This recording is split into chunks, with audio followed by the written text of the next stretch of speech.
All right, cheers to 6 months on the road.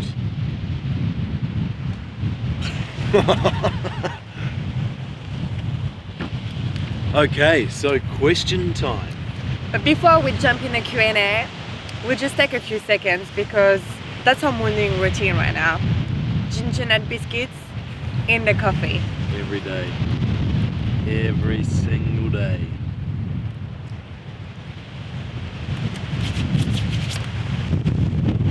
All right, now we're ready to begin.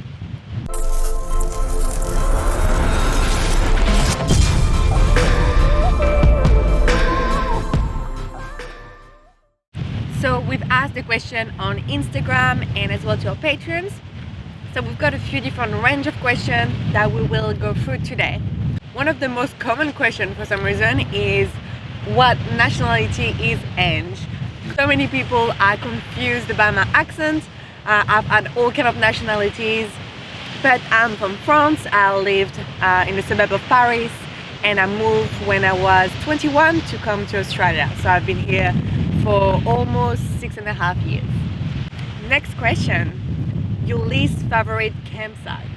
We've got a few. It would have to be one of the ones in the Bay of Fires in Tasmania. The worst night of my life, I think. So we had everything set up on a beach, kind of a little bit similar to this, I guess, but we were a tiny bit higher. And we had the awning out because we knew it was going to be absolutely pouring in the forecast. We're up in the rooftop tent and it just started howling in the middle of the night. Because we were pegged into the sand and we hadn't been using sand pegs on the awning, the metal ones were flying. I must have got up maybe 5 times in the night in the pouring rain in my undies, smacking those pegs down, just trying to work out ways to keep the awning from snapping in half, basically. It was terrible. The whole rooftop tent was shaking. All the metal zips, we've now removed all the metal zips on the inside of the tent to replace them with zip ties. They would all ring and it was horrible, wasn't it? Yeah, we didn't sleep much that night. Oh, we should have just packed the awning up. Yeah. For me, I think that would be as well the night before taking the ferry to go to Tassie in Melbourne. We didn't know where to sleep. Usually we are far away from cities, but we wanted to be close to the ferry in the morning. So we found like a random car park, which ended up being next to, what was it? Like apparently where everyone turns up first thing in the morning for work. But there was like a depot as well with like lots of trucks all night long. Yeah, that was parked next to a terrible. truck depot. Yeah. No ideal, but that was just for the night and that was fun the day after. We haven't done many of those, but it has to be done sometimes. Next one, how do you go on for fresh water? Fresh water is one of the trickier parts of overlanding, I reckon. Unless you've got a huge rig that can carry a lot of water, obviously water is almost litre for kilo, so you're adding so much weight to your rig, not to mention it's moving weight, which isn't good.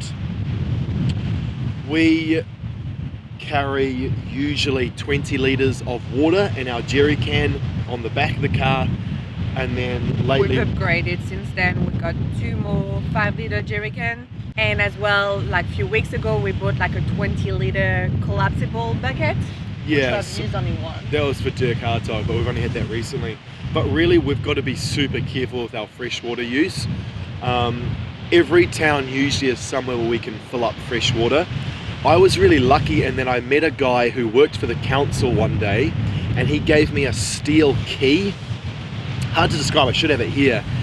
But it enables you to use taps, water taps, that people have removed the handle from. So it's almost like a star key, and you plug it in and then it works just like a tap. So that works really well at like gas stations and things like that where you can use the water. Most of all, we try and use seawater for our washing of our dishes. And for showers, that uses a lot of water, so we just don't do it very often. Yeah, we'll do a dedicated video on hygiene. We had a lot of questions about showers, so that will be on a separate video. But another tip for freshwater, you can use an app like Complimate, and you can see as well where you could find some fresh water from the tap, for example, to refill. Usually it's used for caravans, for example. Yeah, Yeah, that's handy. How do you find off-road trails, and how do you plan for a trail you've never been on? Well, off-road trails, usually we try obviously to do a lot of research prior. Instagram, YouTube, we'll look at videos. We've got an app as well, which is called Hema, where we can look as well at the different trail, and sometimes you've got as well the level of difficulty, which is really helpful, like in the Victoria High Country. Yeah, so Hema is a little bit like Gaia GPS. It's like a proper GPS mapping software. We only use that when we're in, like, say, high country areas, or areas away from signal that are covered in really good 4x4 tracks. Otherwise, we look on satellite, or we've heard about the track before on Google and we can do research on it prior. Otherwise, we'll find a track. If it looks like it goes somewhere we want to, we'll take it. This is the most capable rig on the road, so like pretty much if we can see tire tracks in front of us, we know we'll be sweet, usually. If it's really sandy or really rutted out and steep and we're not sure where it goes, we'll often just stop the car, hop out, walk it for a bit, because this is our home. We don't want to trash it just for the sake of doing a track. So we're pretty careful with that, but we've never found somewhere where this can't go. And we've never not been able to do a track we wanted to. The only track I regret not doing is called the Balfour's track in Tasmania. And that was because I thought there would be too much water on the track. And the only thing I don't want is water wetting the entire inside of the car, because that's where all our clothing is and stuff, and there'll be no way we could dry it out. So I wimped out on doing that one just because of the height of the water. Next one, what is your favorite and least favorite thing about the Jeep? Stay with me? Yeah. Well, my favorite thing, I love it. We had a Jeep before. This one is so much more capable. I've got so much more trust in it. It does everything we want. It takes us to places like this. So, I mean, you need a 4x4 in Australia that takes you like to beautiful remote locations. I really love it to be away from the crowds. Like, it's a great feeling. And my least favorite thing, I guess it's when I drive the Jeep. The windscreen is very small, so I feel like the visibility when I drive is not as good. So I have to put like the seat really high, but still I'm still like, it's a strange shape, so it's a bit unusual. It's like looking through a tank. So my favorite thing about the Jeep is, as Anne said, it takes us anywhere we want to go. Absolutely love it. It's our custom rig, which I really like as well. It's not stock. It's not like we bought it off the showroom floor like this. It stands out. So yeah, I mean, there's no other vehicle like it on the road, basically, which is really nice. And that sounds a little bit maybe wanky, but I like to stand out in that respect. Like, it's not in a gaudy way, it's just in like, it stands out. People can come up and say g'day because they recognize it. I think that's pretty cool. It's like our own personal spaceship. The least favorite thing about the Jeep would involve the gasoline engine. I don't like how thirsty it is, and I don't like its limited range. In Australia especially, I would love a long range fuel tank, and diesel would work really well in Australia, whereas it wouldn't work as well in other countries. I don't know necessarily if I would want a similar sized diesel engine, just because it's harder to service and more expensive. But yeah, more range in the tank would be ideal. Next question, are you sticking to a budget? Well, we thought we would.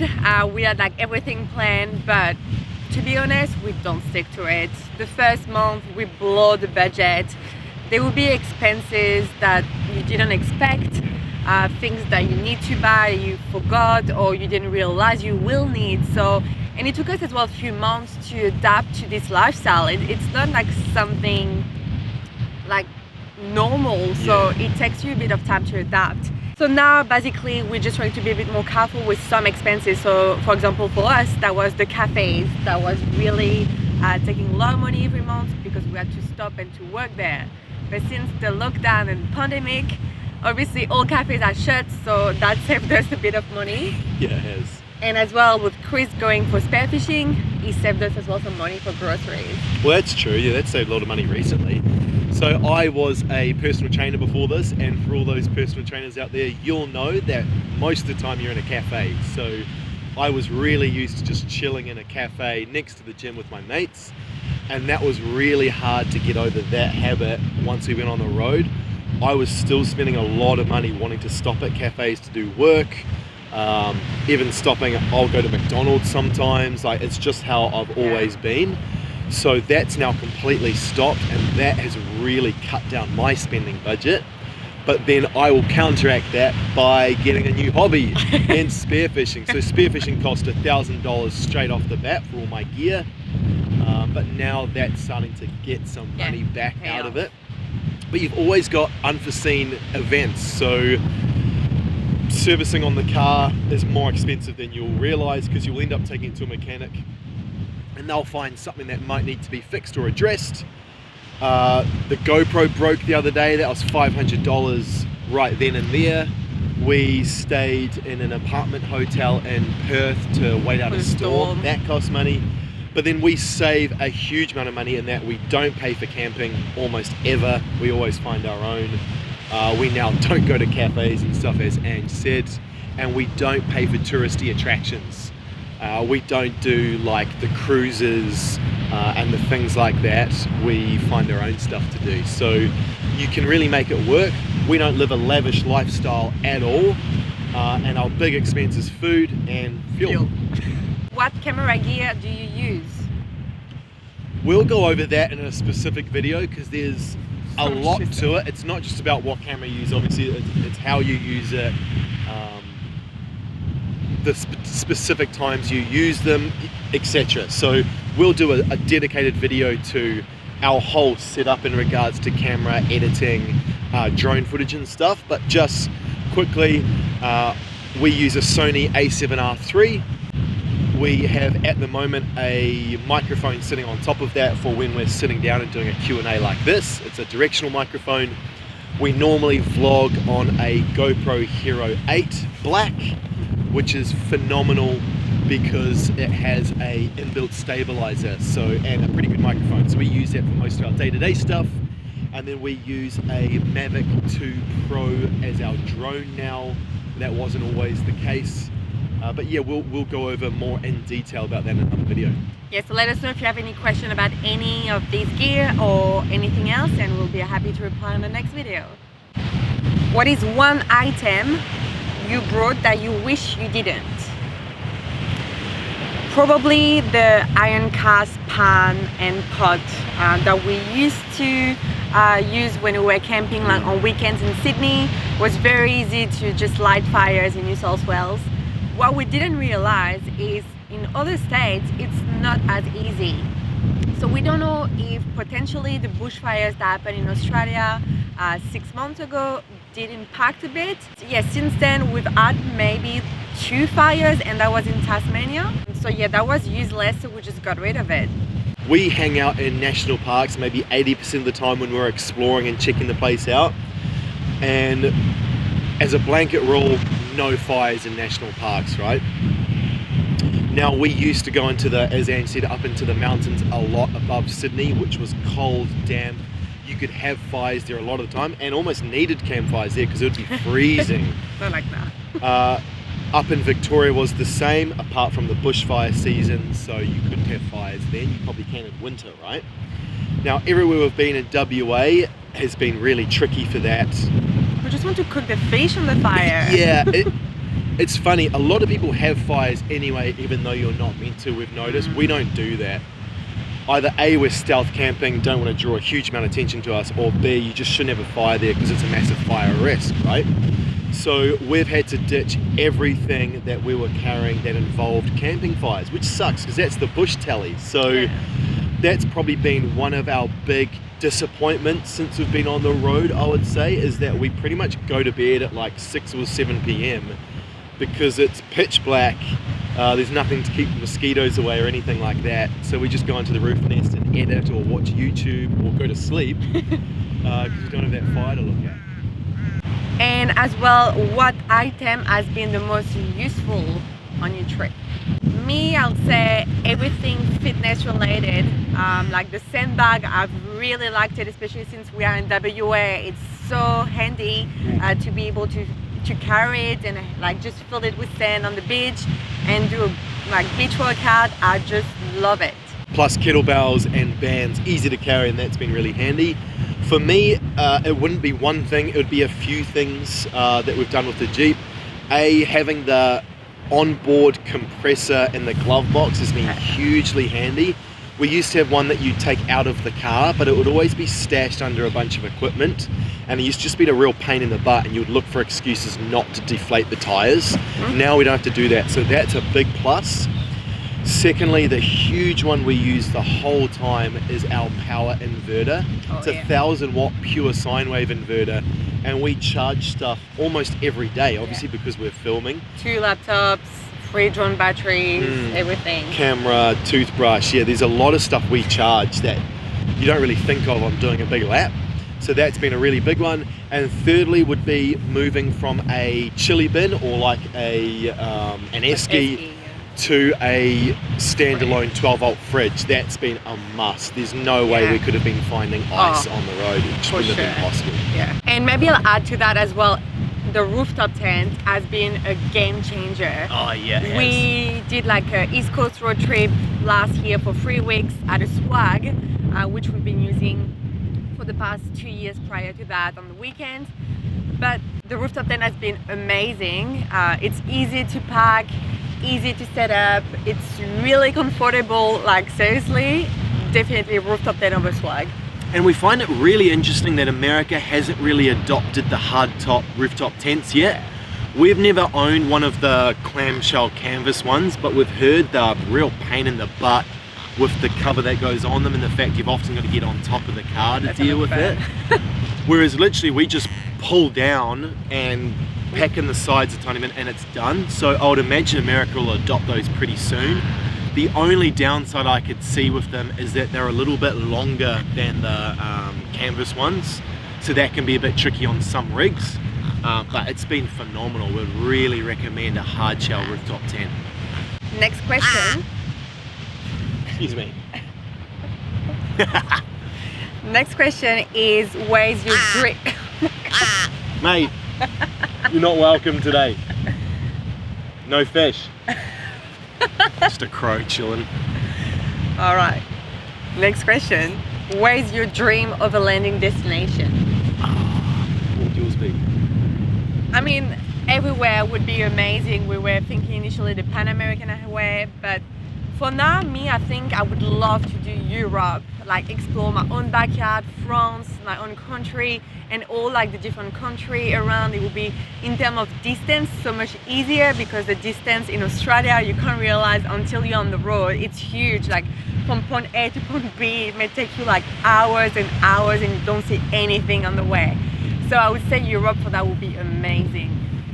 Yeah, first of all for me, the answer would be any country that we can overland to. We're really hoping we can find a way to do this in other countries. For me, the huge one would be Africa. I hear parts of it can obviously be dangerous, but a lot of people still tour Africa. I would love to be able to do that. Doing it with Ange may make it interesting and slightly more risky, so I don't know, we'll have to really look into that. Africa there, again, like Ange said, I'd love to do Europe. I'd love to drive through the Italian Dolomites, through Croatia. That would be phenomenal. I've been to Iceland once. I would love to bring the Jeep to Iceland. But overall would have been the Pan American Highway until kind of recently. It's looking like that's going to get harder and more dangerous and tricky to do the entire Pan American Highway for a few particular reasons. So that could be tricky, but even overlanding around New Zealand would be awesome. So yeah, stay tuned for what's next. We'll try and make it work, that's for sure.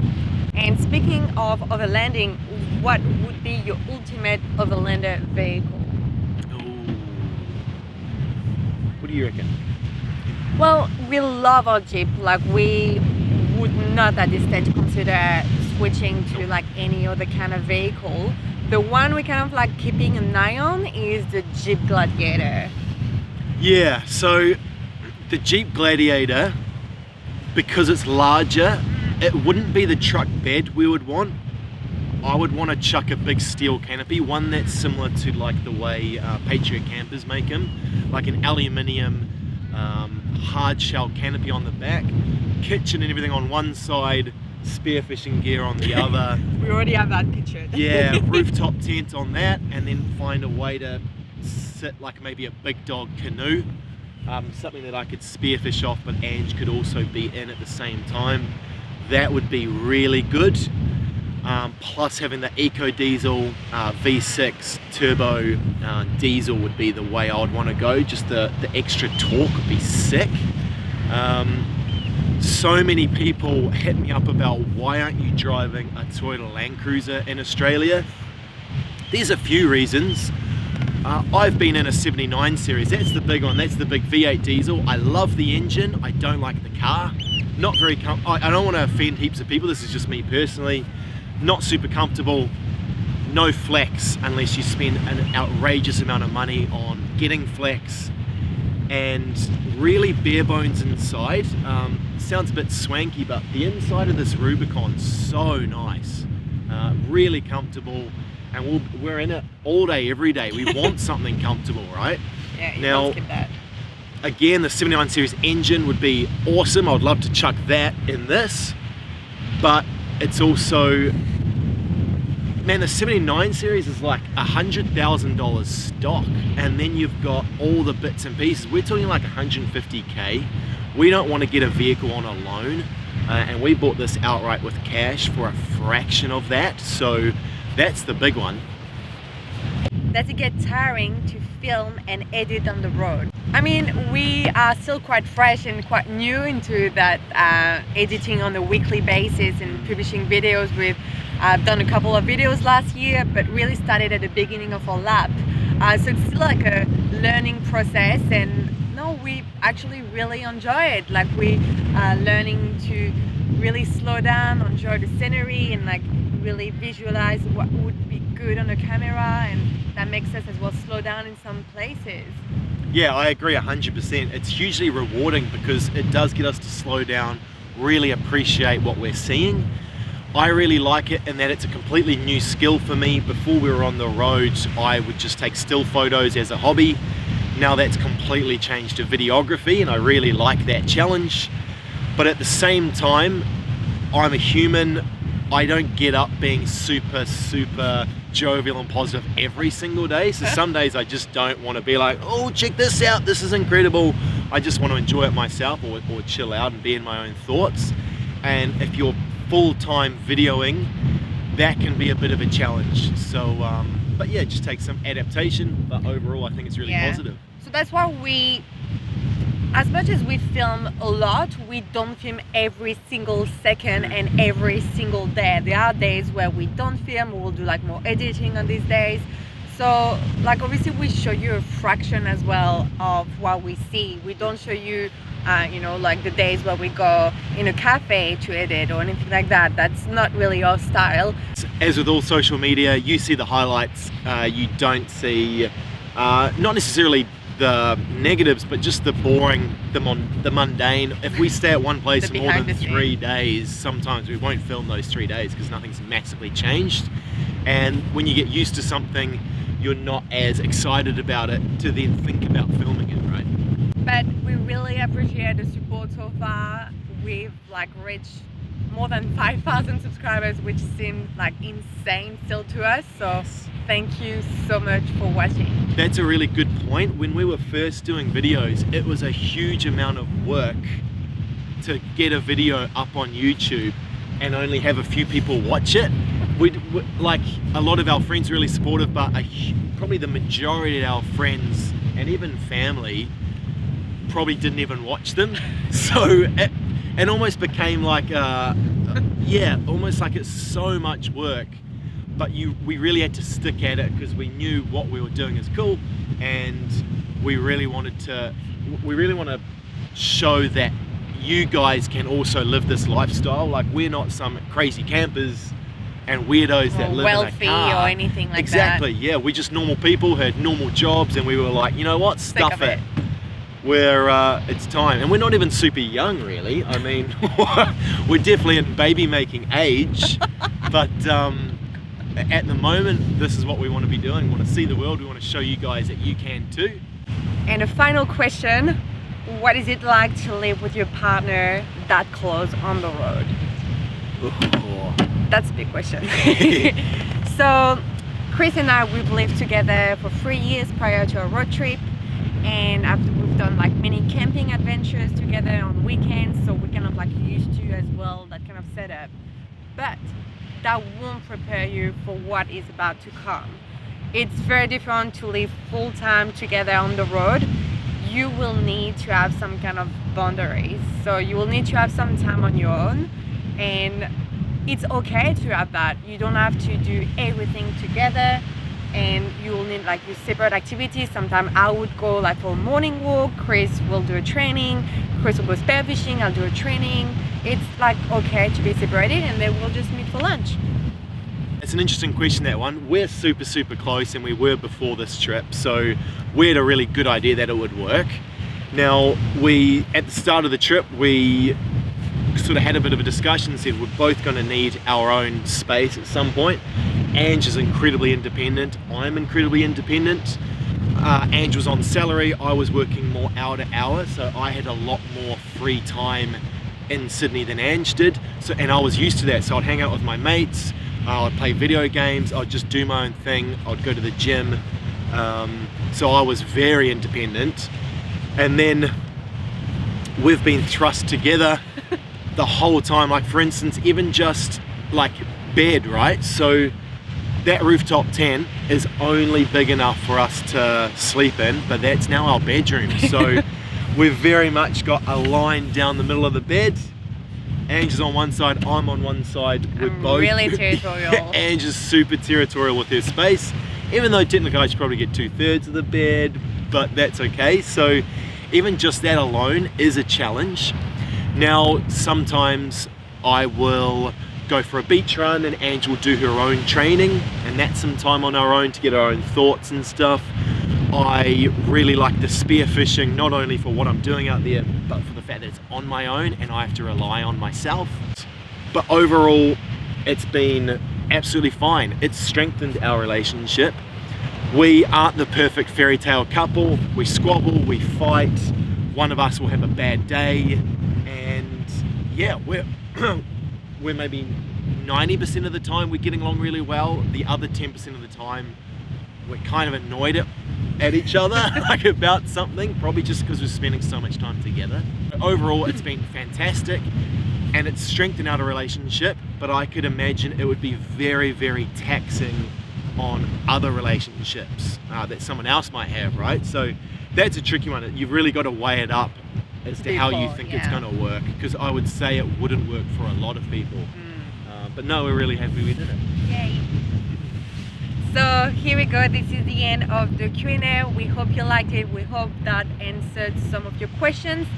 Let us know if you want us to make another Q&A in 6 months time for the 1 year on the road celebration. But in the meantime, thank you again so much for the support, and we'll see you on the next adventure. Thanks so much, guys.